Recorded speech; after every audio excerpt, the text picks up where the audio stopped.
नमस्कार विद्यार्थी मित्रों, आज हम 14 नंबर का काव्य युग और मैं के बारे में जानकारी प्राप्त करेंगे और जिसके कवि है नरेंद्र शर्मा। सबसे पहले हम कवि के बारे में जानकारी प्राप्त करेंगे। कवि नरेंद्र शर्मा का जन्म 1913 ईस्वी सन में जहांगीरपुरा बुलंदशहर में हुआ था। शिक्षा प्रयाग विश्वविद्यालय में एमए तक हुई। वे आकाशवाणी के विविध भारतीय कार्यक्रम के प्रधान के रूप में सक्रिय रूप से जुड़े रहे। यानी नरेंद्र शर्मा जी प्रयाग विश्वविद्यालय से एमए तक की पढ़ाई प्राप्त करते हैं, यानी प्रयाग विश्वविद्यालय से एमए की डिग्री प्राप्त करते हैं और आकाशवाणी में जो कार्यक्रम विविध भारतीय के कार्यक्रम होते हैं उसमें वह प्रधान रूप से सक्रिय रहे हुए हैं। उनका नाम प्रगतिवादी कवियों में भी लिया जाता है, जो अंशतः उचित भी है। यानी नरेंद्र शर्मा जी, उनका नाम प्रगतिवादी कवियों में लिया जाता है। नरेंद्र शर्मा के कवि जीवन का विकास भी सुमित्रानंदन पंत जी की तरह 3 युगों में रहा है। वे पहले प्रेम और वीर के छायावादी गीतकार रहे, फिर प्रगतिवादी कवि के रूप में और अंत में अरविंदवादी दार्शनिक के रूप में। यानी जिस तरह से सुमित्रानंद पंत जी 3 युगों की उनकी विकास यात्रा रही है, उसी तरह इन्होंने भी 3 तरह की विकास यात्रा यहाँ पर प्राप्त की है। उनके कविता संकलनों में प्रमुख है प्रभात फेरी, प्रवास के गीत, अग्निशस्य, रक्तचंदन,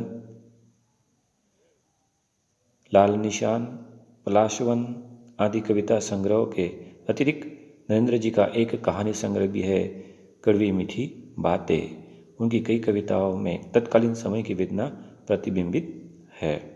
यानी उन्होंने कविता संग्रह के साथ में कहानी संग्रह भी दिए हैं और उनकी जो कविताएं हैं उनमें तत्कालीन समय की जो बातें हैं वो हमेशा देखने को लिए मिलती है।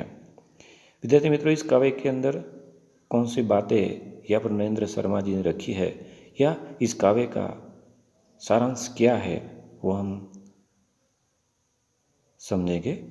युग और मैं कविता में देश में जो विनाशक वातावरण पैदा हुआ, बस्तियां उजड़ने लगी, मानवता जख्मी हुई,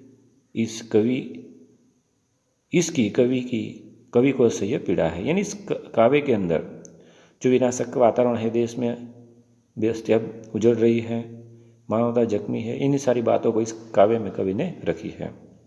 सारी दुनिया की पीड़ा के सामने कवि को अपनी पीड़ा न गणने लगती है। जब वो देखते हैं कि सारी दुनिया दुखी है, पीड़ाग्रस्त है, तब उन्हें लगता है कि मेरी जो पीड़ा है वह तो बहुत ही सामान्य है, छोटी है। मनुष्य को धरती पर स्वर्ग निर्मित करने के लिए परमात्मा ने हाथ दिए हैं, पर अपने में देवत्व पैदा करने का काम अधूरा छोड़कर मनुष्य आत्मघाती बनकर एक दूसरे का पराभव कर जगत के वैभव को तहस नहस कर रहा है। यानी यहाँ पर जो मनुष्य है उसको धरती पर भगवान ने हाथ दिए कि वह धरती पर स्वर्ग का निर्माण करे, लेकिन वह खुद एक दूसरे को नष्ट करने में लगे हुए हैं। इसकी वेदना युग और मैं कविता में अभिव्यक्त हुई है। जो मनुष्य को अच्छे कार्य के लिए भगवान ने धरती पर भेजा था, लेकिन मनुष्य एक दूसरे का दुश्मन होकर इस धरती को नष्ट कर रहा है। इन बातों को यहाँ पर युग और मैं काव्य के द्वारा नरेंद्र शर्मा जी ने रखी है। तो चलिए छात्र मित्रों, हम इस काव्य को कुछ पंक्तियां द्वारा समझते हैं। देखते हैं। उजड़ रही अनगिनत बस्तियां, मन मेरी ही बस्ती क्या। यानी यहाँ पर बताया गया है कि उजड़ रही अनगिनत बस्तियां, ये जो बस्तियां हैं उजड़ रही है, और कैसी अनगिनत बस्तियां जिसकी मात्रा संख्या बहुत ही ज़्यादा है, गिन नहीं पाएंगे, गिनती नहीं कर सकते हैं, इतनी बस्तियां उजड़ रही है, तब मेरी ही बस्ती क्या। अगर सारी बस्तियां उजड़ रही हो तो कभी कहते हैं मेरी भी बस्ती उजड़े, तो उसमें कौन सी बात है। दब्बों से मिट रहे देश जब, तो मेरी ही हस्ती क्या। हमारी जो देश है, हमारा जो देश है, वह जिस तरह से किसी कपड़े के ऊपर दाग धब्बे लग जाते हैं और वह कुछ समय के मिट जाते हैं, उस तरह से हमारा देश जब मिट रहा है तब मेरी ही हस्ती क्या। तब हस्ती यानी कि मेरा ही अस्तित्व क्या। यानी यहाँ पर कवि कहते हैं कि अनगिनत बस्तियाँ यहाँ पर अनगिनत बस्तियाँ उजड़ रही हो तो उसमें मेरी अगर बस्ती उजड़ जाए तो कौन सी बड़ी बात है। जब पूरा देश धब्बों की तरह, दाग धब्बों की तरह मिट रहा है तब मेरी हस्ती यानी मेरा अस्तित्व रखकर मैं क्या करूँ। आगे बोलते हैं, बरस रहे अंगार गगन से, धरती लपटे उगल रही, निगल रही जब मौत सभी को, अपनी ही क्या जाए कही। यहाँ कहते हैं कि आसमान से जो अंगारे हैं, अंगारे यानी आग के गोले बरस रहे हैं।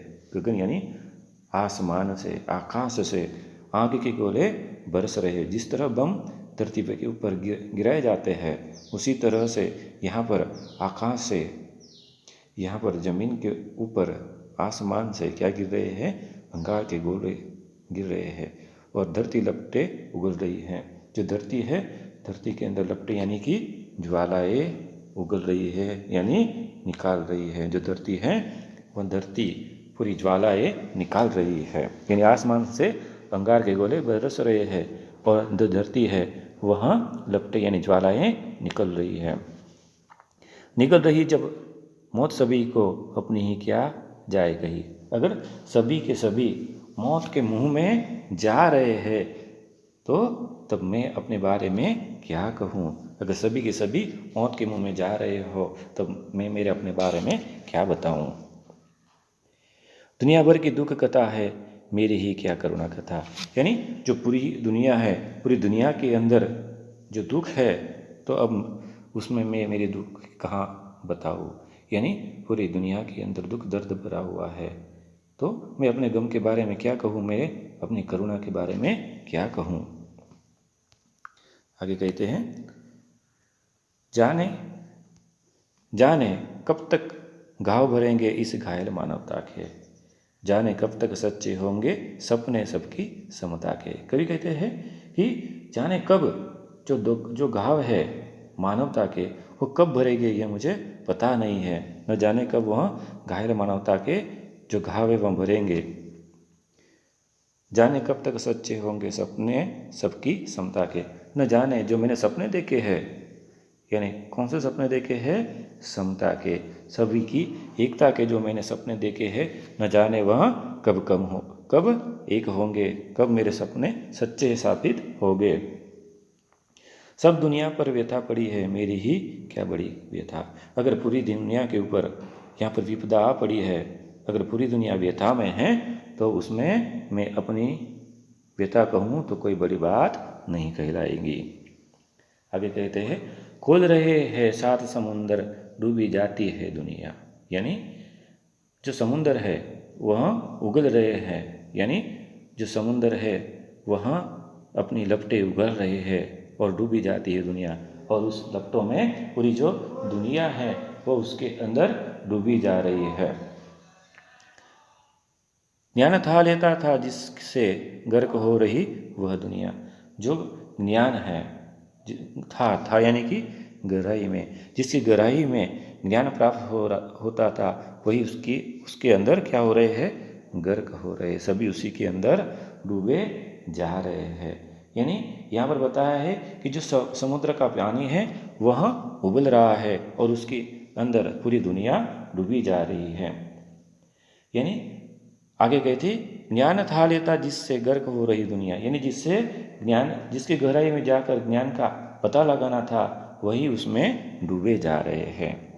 डूब रही हो सब दुनिया, जब मुझे डूबता गम तो क्या। यानी सभी की सभी दुनिया इसके अंदर अगर डूब रही हो तो मैं उसमें मेरा दुख बताऊं तो कौन सी बड़ी बात है। आगे कहते हैं,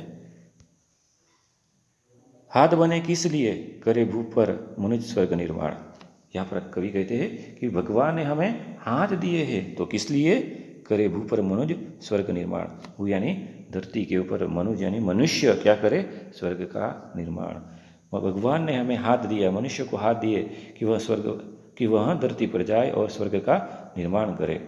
बुद्धि हुई किस लिए कि डाले मानव जग जड़ता में प्राण, यानी भगवान ने हमें दी क्या है, बुद्धि दी है। किस लिए कि जो जड़ है कि जिसके पास में बुद्धि नहीं है उसमें वहाँ बुद्धि डाले, उससे वहाँ ज्ञान दे, इसलिए भगवान ने मनुष्य को बुद्धि भी दी है। आज हुआ सबका उल्टा रुख मेरा उल्टा पासा क्या, लेकिन आज जो हुआ सबका उल्टा रुख, यानी सभी की सभी उल्टी दिशा में जा रहे हैं, सभी के सभी बदल गए हैं, तो उसमें मेरा उल्टा पासा क्या। अगर मेरी बात भी उल्टी साबित होती हो तो उसमें क्या बड़ी बात है।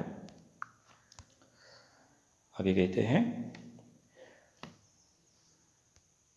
मानव को ईश्वर बनना था, निखिल सृष्टि वश में लानी, काम अधूरा छोड़ कर रहा आत्मघात मानव ज्ञानी।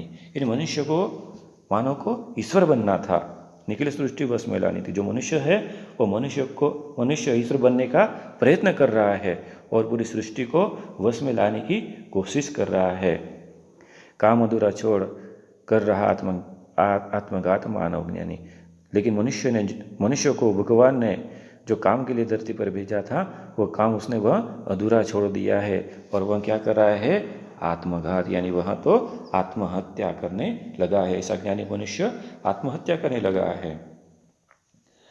सब झूठे हो गए निशाने, तुम मुझसे छूटे तो क्या। अगर सभी के निशाने अगर झूठे साबित होते हुए हो रहे हो तो उसमें मैं भी झूठा साबित हो जाऊं तो क्या बात है। अगर इसमें मेरा भी निशाना चुक जाए तो कौन सी बड़ी बात है। आखिर में कहते हैं, एक दूसरे का अभिभव कर रचने एक नए भव को, यानी एक दूसरे का अभिभव यानी कि आदर, एक दूसरे का आदर कर रचने नए भव को, यानी नई सृष्टि का, नए संसार की रचना के लिए बात उन्होंने यहाँ पर कही है। यानी एक दूसरे का क्या कर रहे हो, आदर कर रहे हैं और नए सृष्टि संसार की रचना की बात की है। हे संघर्ष निरत मानव भूख जगत गत वैभव को। लेकिन जो मनुष्य है वह निरंतर हमेशा एक ही संघर्ष कर रहा है और क्या कर रहा है, जो जगत का वैभव है उससे वह फूक रहा है, यानी नष्ट कर रहा है। तहस नहस हो रहा विश्व तो मेरा अपना आपा क्या। अगर पूरी दुनिया, पूरा विश्व ही नष्ट हो रहा हो तो उसमें मेरा क्या है, उसमें मेरे बचने का तो प्रश्न ही नहीं उठता है। यही बात यहाँ पर उन्होंने इस काव्य में कही है। यानी विद्यार्थी मित्रों, यहाँ पर जो काव्य है उसने कवि ने यानी युग और मैं जो दुनिया के अंदर, देश के अंदर बन रही है बातें, उसको यहाँ पर हमारे सामने रखने की कोशिश की है कि मनुष्य को भगवान ने हाथ दिए, बुद्धि दी, किस लिए कि वह धरती पर जाए, स्वर्ग जैसा निर्माण करे और अच्छा कार्य करे। भगवान ने मनुष्य को बुद्धि दी कि जिसके जड़ है, जिसमें बुद्धि नहीं है उसको, जिसमें जड़ता है कि जिसमें बुद्धि नहीं है उसे वह ज्ञान दे और अच्छे रास्ते पर ले जाए।